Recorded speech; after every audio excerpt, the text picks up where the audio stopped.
আসসালামু আলাইকুম। আমার চ্যানেলে আপনাদের সকলকে স্বাগত।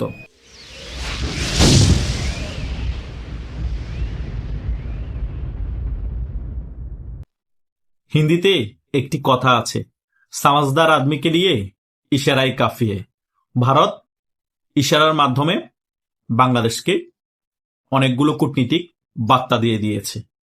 এই 15-20 দিনের মধ্যেই ভারত বাংলাদেশের যে সকল কূটনীতিক ভারতীয় নাগরিক কার্যরত ছিল রাষ্ট্রদূত কার্যালয়ে সকলকে ভারতে নিয়ে গিয়েছে এবং তাদের পরিবারবর্গকেও ভারতে নিয়ে চলে গিয়েছে। এবং ভারতের যে সকল নাগরিক বাংলাদেশের বিভিন্ন প্রকল্পে কার্যরত ছিল সকলকেও ভারত তাদের দেশে নিয়ে গিয়েছে। এখন বলতে গেলে চলে বাংলাদেশের মধ্যে ভারতের কোনো নাগরিক কোনো প্রকল্পে কাজ করছে না এবং কূটনীতিক কোনো লোক এবং তাদের পরিবারবর্গ বাংলাদেশে নেই। হঠাৎ করে এই অবস্থা হলো কেন? আমি এই বিষয় নিয়ে ছোটখাটো একটি কিছুদিন আগে আলোচনা করেছি। এখন আরো বিভিন্ন বিষয় নিয়ে বিস্তারিত আলোচনা করব। আশা করছি A to Z সকল বিষয় আপনারা ক্লিয়ার হয়ে যাবেন।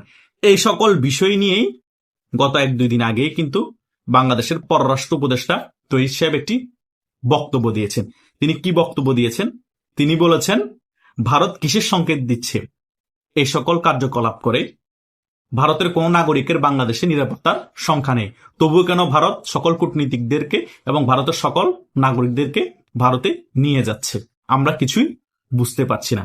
ঘটনা হচ্ছে সকল কিছুই এই অন্তর্বর্তীকালীন সরকার বুঝতে পারছে, কিন্তু বুঝেও না বুঝার ভান করছে। এই সকল মানুষের জন্য আমি সবসময় একটি ডায়লগ দিই, সেটা কি জানেন? যে বুঝে সে আমার ভাই, যে বুঝে না সেও আমার ভাই, যে বুঝেও না বুঝার ভান করে সে হলো চুদির ভাই। এই ডক্টর সরকারের মধ্যে অনেক উপদেষ্টা আছে চুদির ভাই। সকলেই সকল কিছু বুঝে, কিন্তু বুঝেও না বুঝার ভান করে আছে। ভারত মূলত তাদের নাগরিককে সকলকে সরিয়ে নিচ্ছে নির্বাচন আগে। ভারত বুঝে গিয়েছে নির্বাচনের আগের সময় এবং পরবর্তী সময় বাংলাদেশে এমন পরিমাণ সংঘাত হবে এবং গৃহযুদ্ধের পরিস্থিতি হবে, দেশ মেসাকার পরিস্থিতি হয়ে যাবে। হুদাই বাংলাদেশের সাথে কূটনৈতিক সম্পর্ক রেখেও এখন কোনো লাভ নাই। বাংলাদেশ আমাদের সাথে কূটনৈতিক সম্পর্ক রাখতে চাচ্ছে না এবং বাংলাদেশের মধ্যে আওয়ামী লীগের রাজনীতিও এখন নেই। শুধু শুধু আমাদের দেশের কূটনীতিক ব্যক্তিদেরকে এবং ভারতীয় নাগরিকদেরকে কেন রিস্কে ফেলবো? পরিস্থিতি স্টেবল হোক এবং বাংলাদেশে একটি রাজনৈতিক সরকার আসুক, আমাদের সাথে একটি ভালো সুসম্পর্ক করুক, তারপরে আমরা নতুন করে সম্পর্ক তৈরি করব এবং আমাদের যে সকল সত্য আছে আবার নতুন করে সম্পর্ক তৈরি করার জন্য সে সকল সত্য আরোপ করব। যদি মানে তাহলে আবার কূটনীতিকভাবে সম্পর্ক তৈরি হবে, তিস্তা চুক্তি নতুন করে নবায়ন হবে, আবার আমদানি রপ্তানি আগের মতো স্বাভাবিক হবে এবং আকাশপথ আগের মতো সকল কিছু ঠিকঠাক করে দেওয়া হবে। যদি নতুন রাজনৈতিক সরকার আসার পরও ডক্টর যেভাবে মনোভাব রেখেছে ভারতের প্রতি ওইভাবে মনোভাব থাকে, তাহলে ভারত তাদের কূটনীতিকদেরকে বাংলাদেশ আর পাঠাবে না এবং কোনো নাগরিককেও বাংলাদেশে কোনো প্রকল্পে কাজ করার জন্য পাঠাবে না।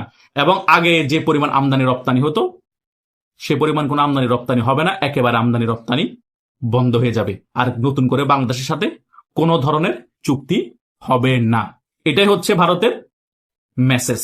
সে কারণে আমি ভিডিও শুরুতেই বললাম না, সামাজদার আদমিকে লিয়ে ইশারাই কাফিয়ে।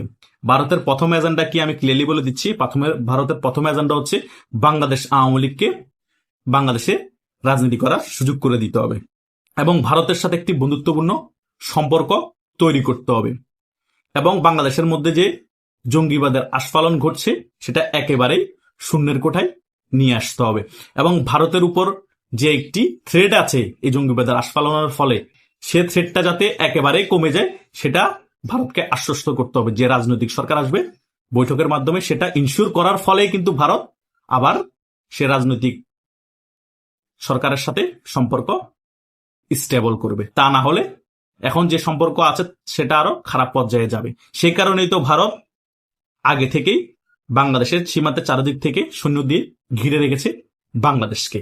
ভারতের কথা হচ্ছে আমাদের সত্য যদি না মানে আমরা সীমান্তের চারিদিক থেকে আমাদের সৈন্য দিয়ে বাংলাদেশকে ঘিরে রাখবো, আমদানি রপ্তানি বন্ধ করে দিব, কূটনীতিক সকল সম্পর্ক ছিন্ন বিচ্ছিন্ন করে দিব এবং সকল ধরনের তিস্তা চুক্তি বলেন গঙ্গা চুক্তি বলেন কোনো কিছুই নবায়ন করব না। দরকার হলে আকাশপথ বন্ধ করে দিব। তারপরও বাধ্য করব আমাদের সাথে সত্য সাপেক্ষে আবার সম্পর্ক তৈরি করতে। আমরা যাই বলবো সেটা শুনতে হবে, তাতে আমাদেরও লাভ, বাংলাদেশেরও লাভ। একটা জিনিস আপনারা চিন্তা করেন, কিছুদিন আগে মুস্তাফিজের ইস্যু তৈরি করে এই বাংলাদেশের এই সরকার এবং বিসিবি মিলে বাংলাদেশকে ভারতে বিশ্বকাপে পাঠাবে না সিদ্ধান্ত নিয়েছে। কিন্তু আবার সেই সরকারি আবার শুটিং প্রতিযোগিতা হচ্ছে ভারতের মধ্যে, বাংলাদেশি যারা শুটিং প্রতিযোগিতায় অংশগ্রহণ করতে চাচ্ছে তাদেরকে ভারত পাঠিয়ে দিয়েছে। আরে ভাই, বাংলাদেশের খেলোয়াড়দের নিরাপত্তার একটা কারণ দেখিয়ে বাংলাদেশকে বিশ্বকাপে খেলতে পাঠালেন না, তাহলে এখন যাদেরকে পাঠিয়েছেন বাংলাদেশের শুটিং প্রতিযোগিতায় যারা আছে ভারতের মধ্যে, কেন পাঠালেন? তাদেরও তো নিরাপত্তা হুমকি হতে পারে, তারাও তো বাংলাদেশি। কথা বুঝেন নাই? আপনার দিনে এক কথা বলেন, রাতে আরেক কথা বলেন, দিনে এক পদক্ষেপ নেন, রাতে আবার ভুলে যান। ক্রিকেট খেলোয়াড়দের জন্য এক পদক্ষেপ, ফুটবলের জন্য আরেক পদক্ষেপ, অন্যান্য যে সকল ক্রীড়াঙ্গন আছে তাদের জন্য আরেক পদক্ষেপ। কেন? ভারত সকল কিছুই বুঝে। বুঝতে পেরেছেন? আপনারা নিজেদেরকে এমন ভাবভঙ্গি দেখান, মুই কেড়ে হুনুরে। বিসিবির মধ্যে যে সকল বাটপার এখন বসে আছে সকল কিছুর ভাবভঙ্গি তো এমন, মুই কেড়ে হুনুরে, ভারতকে খাইলাম না, আমি এখন বিসিবির পরিচালক, আমি এখন বিসিবির চেয়ারম্যান, ভারতকে খাইলাম না, কি হইল আমি জনগণকে দেখাই দিলাম, দেখেন বাংলাদেশকে ভারতে পাঠাইনি। আরে বেটা, নিজের ফোন দিয়ে নিজে আঙ্গুল দিয়ে গুতাগুতি করতেছস, মজা তো পাইতেছস না, বিড়বিড়ি নিতেছস, লাভ কি? ভারত তো এগুলো দেখে হাসে, তোরা নিজেরাই ক্ষতিগ্রস্ত হইছস। বাংলাদেশের জনগণ একটা বিনোদন পাইতেও বাংলাদেশের খেলা দেখে ওয়ার্ল্ড কাপে, সেটাও তোরা নষ্ট করে দিয়েছস। কি হলো? যে লাউ সে কদু, বরং ওই কদুটাও পচাই ফেলছস তোরা, এখন দুর্গন্ধ বাহির হচ্ছে। এগুলো করে কোনো লাভ নাই। ভারতের পদক্ষেপ নিয়ে দেখিয়ে দিচ্ছে কূটনীতিক ভাবে যে আমরা কি করতে পারি। আমাদের এখন রিজার্ভ শেষ, আমাদের এখন টাকার মান পড়ে গিয়েছে, অর্থনীতি একেবারে ধ্বংসের পথে, আমাদের কোনো খাতে এখন উন্নয়ন নাই, সকল জায়গায় শুধু মারামারি, খুনাখুনি, হানাহানি, চাঁদাবাজি, টেন্ডারবাজি, নিজেরা প্রতিহিংসা করে দেশটা ধ্বংসের পর্যায়ে নিয়ে গেছি আমরা। এখন আমরা পাকিস্তান যা বলে তা শুনতে বসে আছি। পাকিস্তান তো চেয়েছে বাংলাদেশ এই অবস্থা হোক। পাকিস্তান ততক্ষণ পর্যন্ত চুপ থাকবে না যতক্ষণ পর্যন্ত পাকিস্তানের থেকে খারাপ অবস্থা করতে পারবে না বাংলাদেশের। যত সময় গড়াবে, পাকিস্তান পিতে আপনাদের যত বাড়বে, ততই বাংলাদেশ পাকিস্তানের থেকে খারাপ অবস্থা হবে। এটাই হচ্ছে রিয়েলিটি।